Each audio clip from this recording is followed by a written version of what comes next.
Hi, well, good afternoon everybody. It's lovely to see so many of you in this particular track. I wasn't sure how big the audience was going to be, and I have to just share with you that over the course of the morning I've had various texts from friends and colleagues saying, "Are you excited?"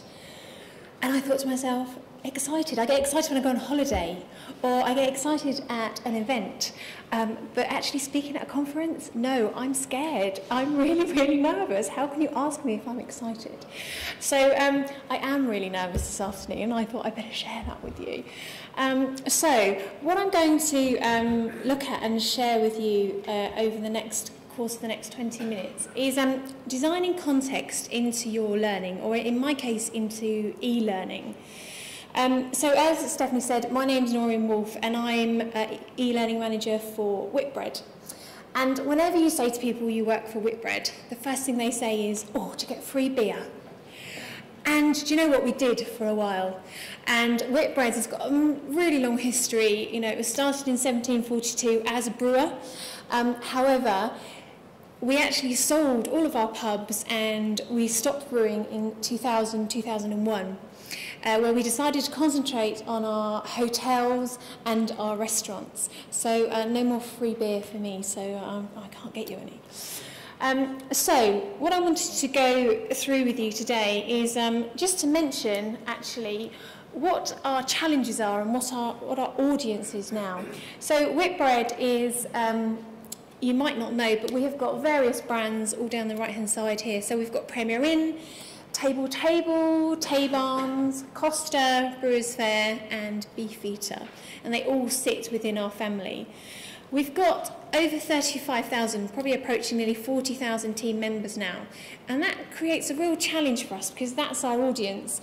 And actually 65% of those work part-time, work on shifts, but they're welcoming over 10 million customers a month into our business. So they're really, really important, and we have to think of them all the time. As you can see from those statistics, I'm not going to read them all out, but there's some big numbers there, and 211 million cups of coffee sold a year in over Costa throughout the world. So it's a big place for us to think about. So the Whitbread way forward. This is our vision, and the reason I'm sharing this vision with you is because I need to consider this in everything that I design. So our aim is to be the best hospitality company there is, and the way we're going to do that is to be the most customer-focused organisation there is anywhere. So that's quite a big challenge, and how on earth are we going to do it? We're going to do it by providing our customers with a great experience. And the only way our customers will get that great experience is if our team members truly believe in that and truly deliver all the messages that we need them to deliver. So we had a new CEO 18 months ago, Andy Harrison, and one of the things that he has said and that we have to do is put the customer at the heart of all of our decisions. Now, that can be really difficult because I'm the e-learning manager and I sit within HR within Whitbread. So how do I speak to our customers? I don't directly, but indirectly, my customers are my team members. So those 35,000 employees, I need to make sure that whatever information I give them, it's right and they're feeling really confident so they can deliver what we are trying to deliver to our customers on a daily basis. So what it does mean is if we have great employee engagement, our customers are served really well, so they'll come back time and time again and our shareholder value will increase. And I just wanted to share that with you because that is at the heart of all the decisions that we make. So, talking a little bit more about our design and our culture. We've really created a learning culture within the HR team that's aligned to all the business plans, and that's really important. We're a value proposition, okay? So all of our customers that come in, all of that cost is being used for the business. So there's no spare money floating around. We're not owned by, you know, some rich Saudi who's going to be prepared to give us loads of money. So all of that money has to be spent very, very wisely. E-learning is just one of our possible learning solutions, but it must support this vision. So what I'm going to do today is I'm going to take you through a case study. It's a really small piece of e-learning that was developed for a particular business plan. It's really usual that an e-learning solution addresses the how, but actually, what about the what and the purpose? If you're told to go and do something, yeah, you'll go and do it, but will you really do it with conviction, and will you really believe in it? If you're given the why you're doing it and the purpose behind it, then you will be able to confidently deliver that. So that, I feel, is really, really important that you consider that when you're designing anything. Now, within Whitbread, we aren't quite as lucky as Andy, and we can't do video. All of our sites, they have got a computer. It's at the back of the restaurant, and it's there for all their business critical systems. And yes, we are allowed to use it, so e-learning is allowed to have 5 minutes on it. But do you know what? It hasn't got any sound. It can't stream anything. So all of our design, we really have to consider that. So I'm going to take you through a campaign that we called 1 million emails. It was very apparent to us that all of our hotel guests we could contact, because actually everyone books with their Premier Inn online and the email address is captured at that stage. But our restaurant customers, we didn't really have a clue who they were. We didn't have your email addresses. How on earth could we contact you and tell you that we had a great promotion for you? So, as a project, the 1 million emails was aligned to our customer relationship stream. And I've put this slide up just to say that lots of things needed to happen to make this project work. HR needed to be involved from a comms point of view. Marketing needed to be involved to create some vouchers. We needed systems involved to actually create some systems to hold the data. We needed finance to be involved to actually control the budget. So there's a lot of involvement here. And actually, if you think about any projects that you're doing, there's probably a lot of functions that all need to communicate to each other. But do they communicate enough? What was great about this particular project was we were all around the table at the very inception. And for me, I think this is one of the learning points and my biggest tip that I want to get across to you. As Andy said earlier, do you know, it's really easy, and I still get it. People arrive at my desk saying, can you just create a little bit of e-learning content for me? We're launching it next month, so you've got 2 weeks. Do you know, that's great, and yes, I can. But does it really tell the whole story? How did we as a business come to that decision to implement that particular project? Actually, our audience would really like to know that, because then they will confidently deliver it. So I want to introduce you to our 1 million emails campaign. Now, this was a small piece of e-learning. It literally only takes 5 minutes. And it isn't animated, because we can't do that. But one thing that I would say to you as a little tip is a bit about branding, and Andy did mention it in the persona piece. In the top right-hand corner, we've got our little character here, and actually he has got a name, Andy. This is Tok, targeting our customers. Now, Tok is our character that for any project that's related to customer relationship, he's our front man. And everybody at our sites knows about Tok. So when they see Tok, they know he's their little friendly character that's going to give them information about the customers and help them along their way. So actually, branding for this particular project was quite an easy one to come up with. We wanted it to be nice and colourful, and we wanted it to be lively. The other thing I would say is, from our point of view, our audience are, like we said, mainly part-time, but actually we've got a very wide range in age, and most of them are on national minimum wage. They're probably there because they don't want a massive career, and actually it suits them, it fits in with the family. So you've really got to make sure that the look and the feel and the language that you use is right for your audience. So what was the first thing we wanted to tell them? Now, obviously this was created for a one-to-one session, not created for a whole room full, so apologies if you can't read it all. But basically, this first slide was all about the why, okay? So why did we want them to gather our email addresses from all of our restaurant guests. And this just explained that. So moving on from that then, how can they help? So we use TOC here, as in your company needs you, okay? So it was really grabbing them to say, we really need your help with this. We can't do it on our own, and we want you. So this slide was all about how they can help us on our mission of getting our customers served in the right way and have a great experience. And this is just one of the things that they can do along that path.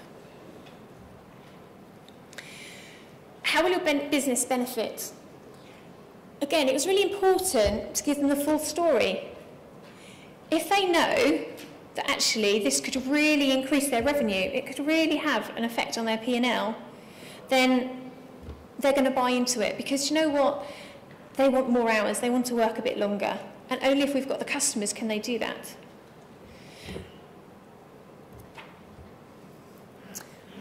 Going for gold. Now, as I said right at the beginning, it's really important that everybody was around the table at the very inception of this project.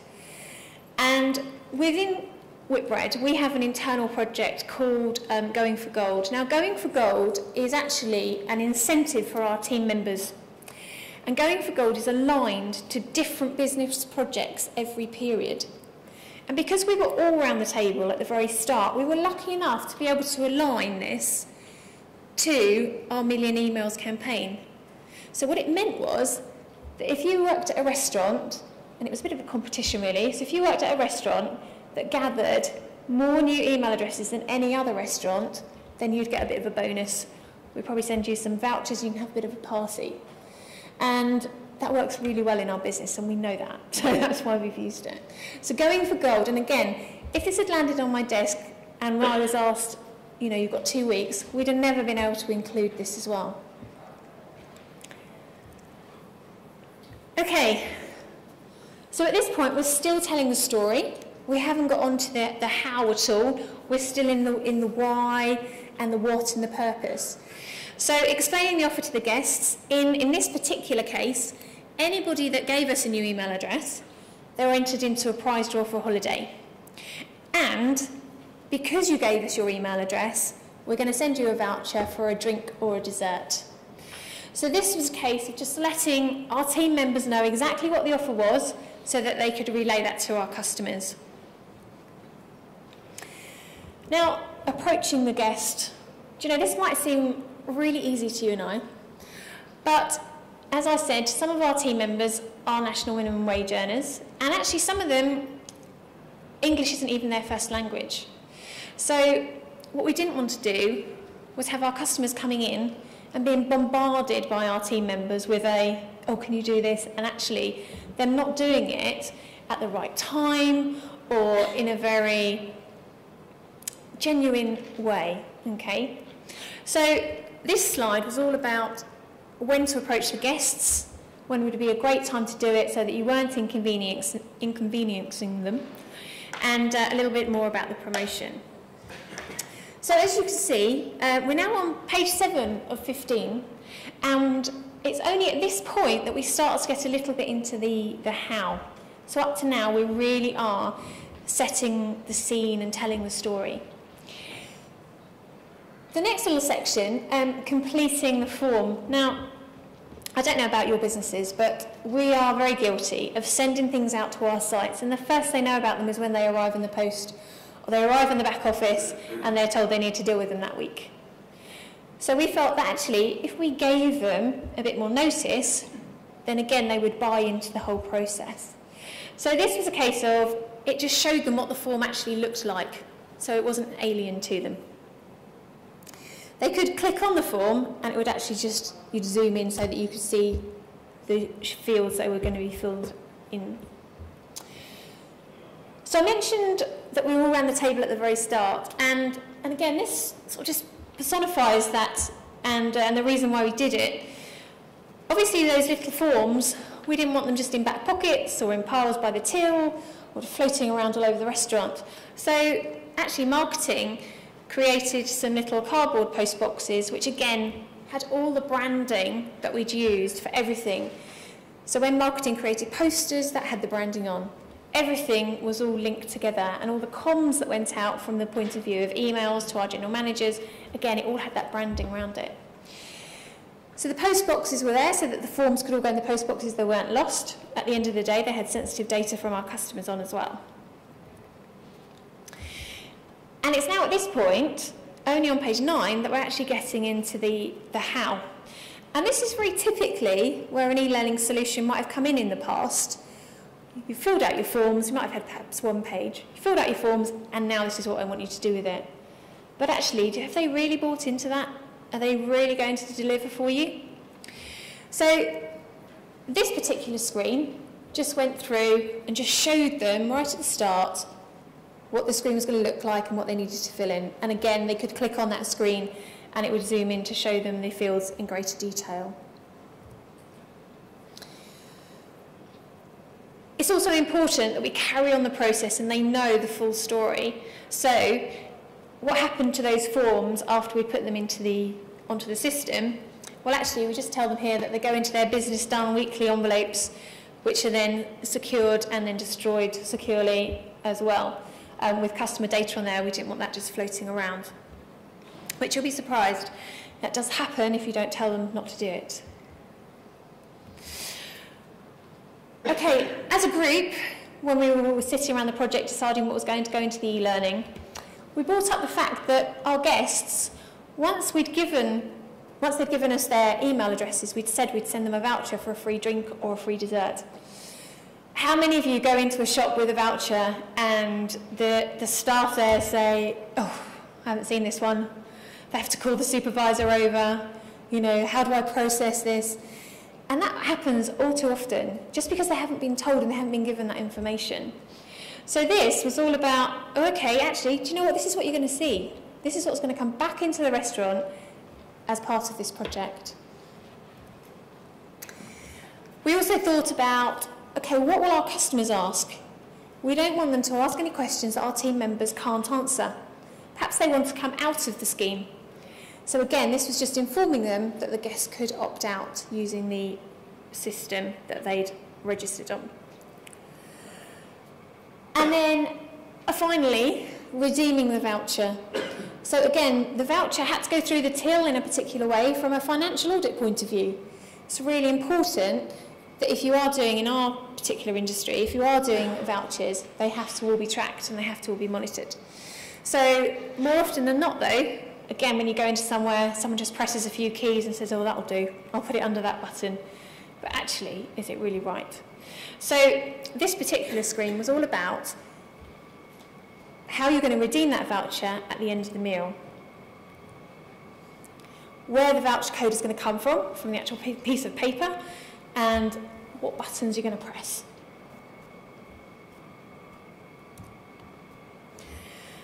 What that does mean is that they could then run a report at the end of the day which actually showed, I'm not even clicking anything now. Anybody technical like to? Step away. So,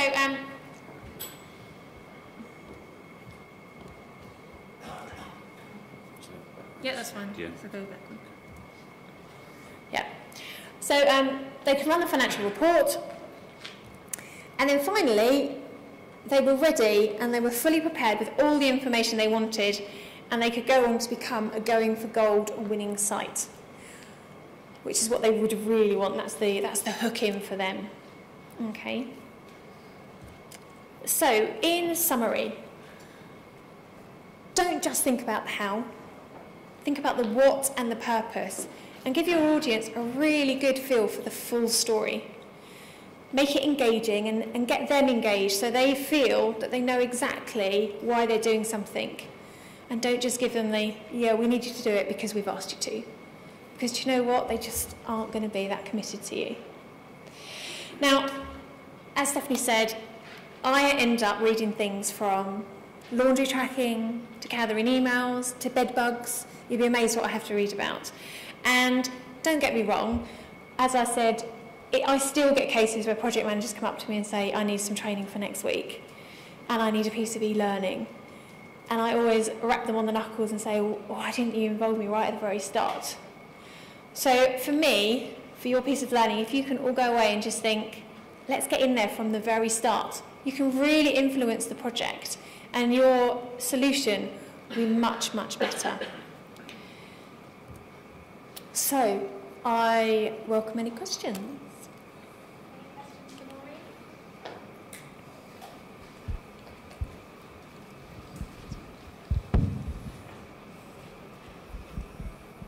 Yes, I was just wondering if you've had any sort of business results from that course yet. I'm not sure when it was produced, or if you've had any results back from marketing in terms of open rates on your emails or customers coming back, returning customers, that kind of thing. Yeah, I can answer that. So the 1 million emails, we've actually, the initial initiative, this was the initial initiative, we started off, we got 300,000 emails in the space of 2 months, which was fantastic. And we're now up to 750,000 emails through various other initiatives as they've gone along. I did ask that question about return on business, and one of the things that they said is they had a 50% take up on the vouchers that went out, and that actually they equate an extra 750k's worth of business to this one project. Thank you.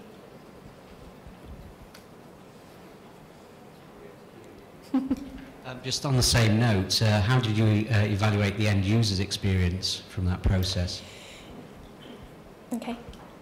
One of the things I didn't mention actually was operations. They're the people that we call that are out in the field, are around the table right at the very beginning, so they have input at the very beginning. We also do lots of focus groups, and we have a lot of two-way communication in the business, so they often phone us up and tell us exactly what they think because we have tried to get away from the people in the white ivory tower type scenario, so they do come back to us. So actually one of the things that they always say is they love looking forward to a new piece of e-learning because it's just to see what it's going to look like, because it's going to look different. I think you can all get into the habit of producing the same thing over and over again, but actually they've all really loved it and really bought into it. Probably got time for one more question, if there's anything else for Noreen.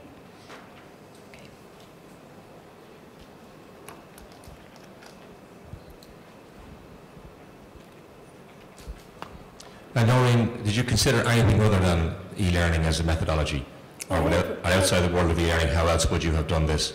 Hello, Brendan. Didn't realise it was you. Got a mole in the audience. So I think the thing for us is, if we look at our audience, over 35,000 employees or team members, and going back to the fact that they work part-time, actually, for certain things in our business, we have to do e-learning because it's the most cost-effective way of getting the message out and getting a very consistent message. And it's available to all new team members. In our business, turnover is about 40%. So you can imagine, actually, we've got to address those new employees as well. We don't just do e-learning, we've got a massive learning team, and we do a lot of stuff all together. But for this particular project, then there was no question really other than doing it through e-learning to give that consistent message. Thank you, Noreen. Can we give Noreen a big thank you?